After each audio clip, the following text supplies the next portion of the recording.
Ashley, today we're going to be talking about cardiogenic pulmonary edema, okay?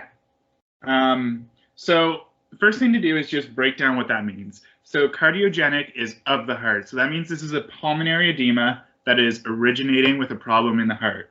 Pulmonary means of the lungs, so we know it has to do with the lungs. And edema is an excess of fluid. So you put that all together and something's going wrong in the heart, causing a buildup excess of fluid in the lungs. So the spot to really start talking about this is in the left ventricle, okay? Okay.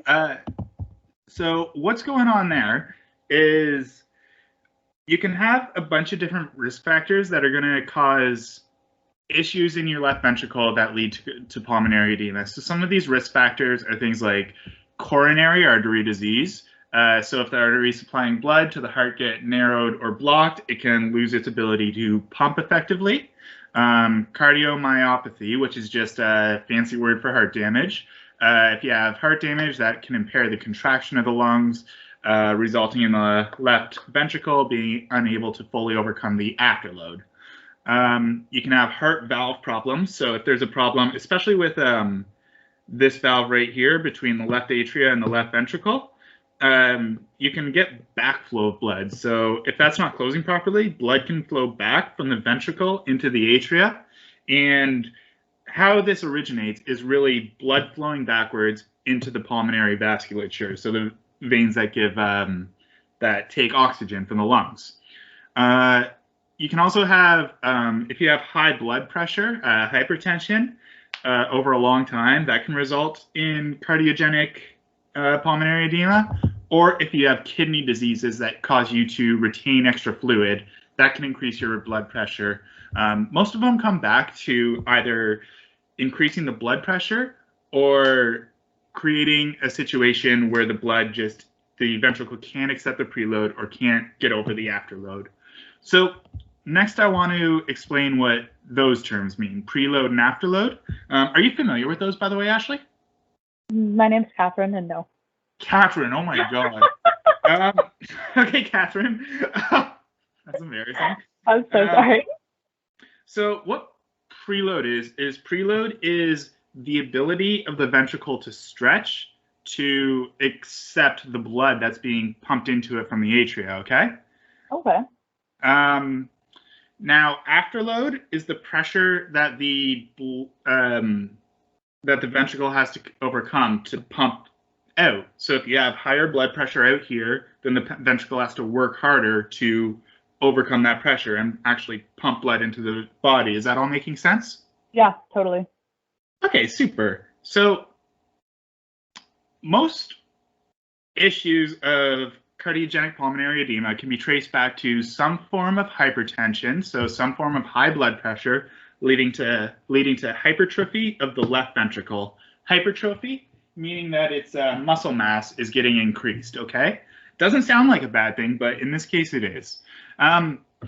So what happens is if you have hypertension, then the ventricle has to overcome a higher preload, and over time, it's going to become more muscular. So when it becomes more muscular, sorry, I'll put this in your view again, it starts to actually eat away at the space that the blood is supposed to fill in to make room for more muscle. So that's going to cause the left ventricle to not be able to take the full preload. It also loses some of its contractility, so it's a smaller space and it can't stretch as far. So because of that, it can't take the full preload and some of the blood is going to get left behind in the atria. Now, on the next pump, blood's going to try to come to the atria, but there's still a bit left, and that's going to cause a chain effect where now blood getting left in the atria leads to blood getting left in the pulmonary vasculature. Okay? Okay. Sorry? Did that make sense? Cool. So pulmonary vasculature is where your gas exchange takes place, right? You have you're intaking air, your alveoli in your lungs are taking the oxygen in that air, putting it into your pulmonary vasculature so it joins your bloodstream, and they're taking carbon dioxide from your pulmonary vasculature and putting it into your respiratory system where it can get expelled. Now, how this system works is you have your vasculature, an interstitial space, and some alveoli, all right? Now, this has to be permeable for the gases to get through, but that also means that in bad cases, the fluid can get through too. So this works on what is called the Starling forces. So you have hydrostatic pressure and osmotic pressure. So hydrostatic pressure is the pressure that fluids put against their enclosures. So the more fluid you have in here pushing against the wall, the higher the hydrostatic pressure is going to be. Usually hydrostatic pressure is around 10 millimeters of mercury. So I'm just going to put that in here. And osmotic pressure, which is the pressure in the interstitial space, and is caused by the presence of proteinaceous solutes, is the pressure in the interstitial space. So if this pressure keeps increasing, it can get to a point where it overcomes the pressure in the interstitial space. And at that point, you're going to have fluid actually leaking out of the vasculature into the interstitial space and then into the alveoli. Now, the alveoli has to be dry on the inside to work. So if you get this fluid leaking out of here and into here, that alveoli is not going to work anymore. And as pulmonary edema gets worse, more of your lungs are going to fill up with this fluid. So if you're looking like that, everything below this line is no longer going to be doing a gas exchange. Is that all making sense so far? Yeah. Okay, perfect. So basically what that does is you get less gas exchange, you get less oxygen entering your body, more CO2 staying in your blood, and the patient is going to start to feel shortness of breath, like they can't breathe because they're not getting enough oxygen. And we'll run through some other signs and symptoms here, and I want you to see if you can figure out why they would be happening. So one of them is you're going to get crackles, okay? So crackles is like sort of like the sound you get when you rub your hair together in your lungs. Now, do you know why you would hear that if you're listening to someone with pulmonary edema's lungs? Would that just be like the air or the carbon dioxide trying to travel through the liquid that's in the lungs? Or so what it's going to be is this fluid that's filling up your lungs, now that it's inside the alveoli and in the respiratory tract, the air you breathe in and out is actually going through that fluid. So it's going to make that crackling, bubbling sort of sound, just the sound you hear when air goes through water in tight passages. Yeah. Now, the patient may also have palpitations, so a really fast heartbeat. Do we know why that would be happening? Well, because I guess the body isn't getting enough oxygen in the oxygen into the blood, so it just keeps increasing the heart rate, trying to just get more oxygen and trying to just do everything faster, but it doesn't realize that the lungs just aren't working properly, I guess. That's exactly what it is. And so that is called a compensatory mechanism. The body is trying to compensate for the lack of oxygen with a faster heartbeat. Realistically, that's not really going to give you more oxygen. All it's going to do is increase the oxygen demand, or the MVO2 of your heart, which really just worsens the situation. Yeah. You may also see cyanosis in your patients. So that being blue lips. Okay. Right? Just because they're not getting enough oxygen? Yeah, exactly. The tissues, and it's going to start to happen. It starts off in the fingers, your extremities and your lips, and yeah, they're going to start to turn blue because they're not getting enough oxygen. The patient's also going to be lethargic. That one seems pretty self-explanatory too, but basically the patient isn't getting enough oxygen to them to perform regular aerobic respiration. So they're turning to anaerobic respiration instead, which doesn't really leave their cells with much energy to do things, right? And they're just not going to be able to expend the same amount of energy on physical movements. Now, the last one is tripod positioning. So what that is when you have a patient in pulmonary edema, a lot of times they're going to be sitting like this, hands on their knees and sort of forward and straight up like this. Do you know why that would be? I can imagine that it would probably make it a little bit easier to breathe, I guess, like kind of like open up the airway, but I don't really know. I mean, that's kind of like the human's like stress pose. Like if your body's under a lot of stress, most people like lean forward and kind of be like, but other than that, I can't really. The easiest way to think about it is imagine you have a water bottle that's like a fifth of the way filled with water, right? You just have that little bit at the bottom, but if you turn the water bottle on its side, then it's going all the way across the water. It's not taking up any more volume, but it's going to be hitting a lot more alveoli, and the patient is going to have a lot harder of a time breathing. So these patients will usually be in a tripod position, and they really won't like it if you try to get them to lie down or anything like that. It literally causes them to suffocate. Oh my gosh. Yeah, it's a pretty nasty. And then the last thing you might see in them is you're probably going to see a patient with a cough. As the fluid starts to fill up their lungs, it causes irritation, which causes increased mucus production. And usually your cilia elevators, so the little hairs on the side of your lungs, will like pull that mucus up, but you're producing so much that you just start coughing to clear it quicker. Okay. So out of that, I want to get into the three main different life threats that a patient with cardiogenic pulmonary edema is going to have, okay? Mm-hmm.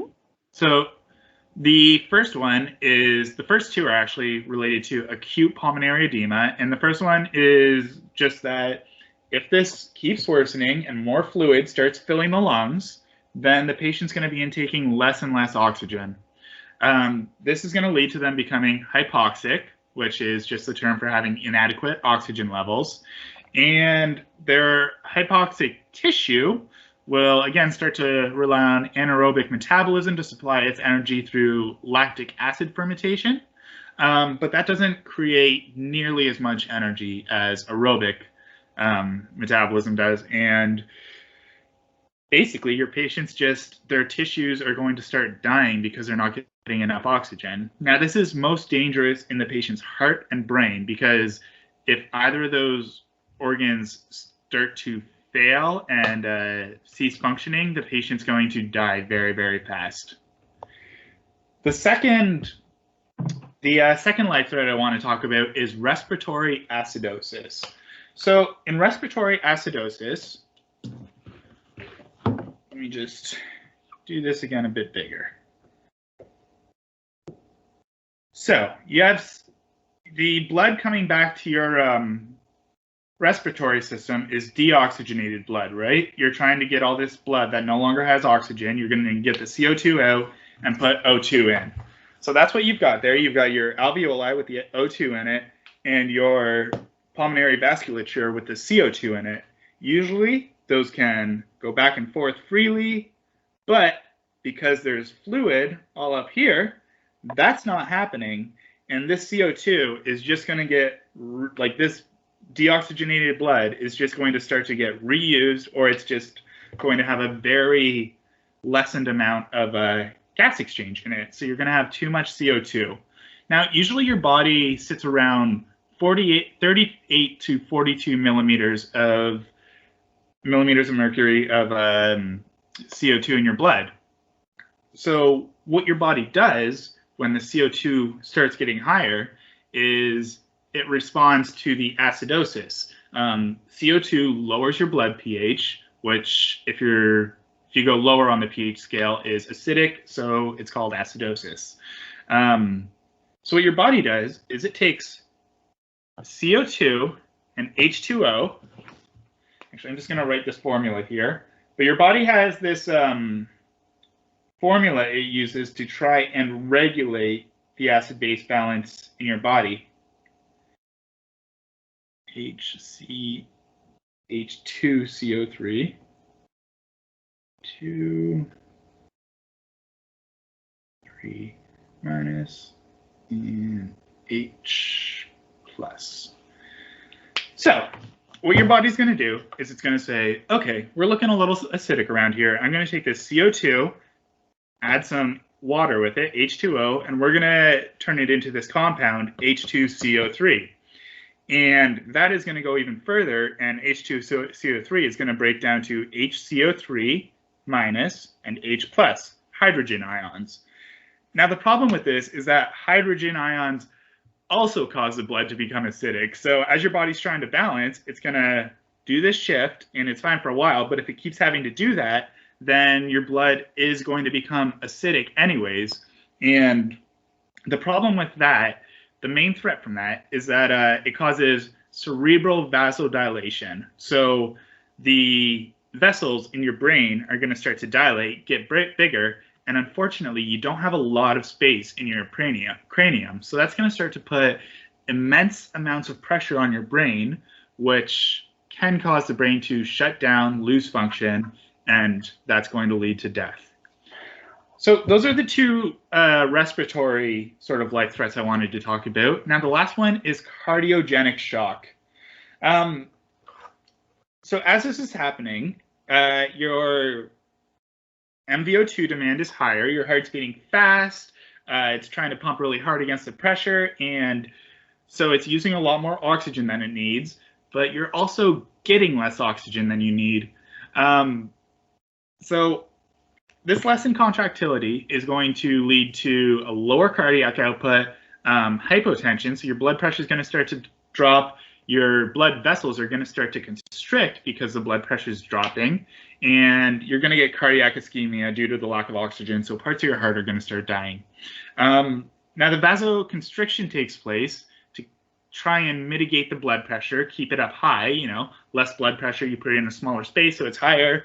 The problem with that is then you're transporting less blood around your body, resulting in less perfusion, and in response, your body says, oh no, we're not getting enough blood pressure. It tries to raise your heart rate, work harder, and again, just increase the MVO2. And that can lead to, well, a bevy of things. It can lead to heart failure. If your heart isn't getting enough oxygen, it can lose the ability to overcome the afterload, so it can't actually pump all the blood out anymore. It can lead to organ failure as the rest of your organs aren't getting enough oxygen. Basically, it's just going to keep working harder and harder on less oxygen until it reaches a point where it physically can't do that anymore and it starts to shut down. And that's a cardiogenic heart failure. Do you have any questions?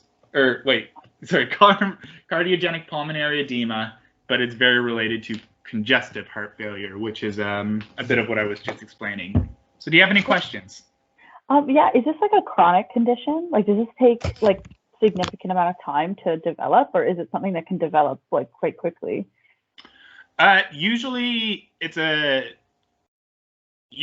chronic condition. So usually it's going to be from, if you have hypertension over the years, then that left ventricle is going to hypertrophy, get a lot bigger, and it's going to sort of turn into cardiogenic pulmonary edema.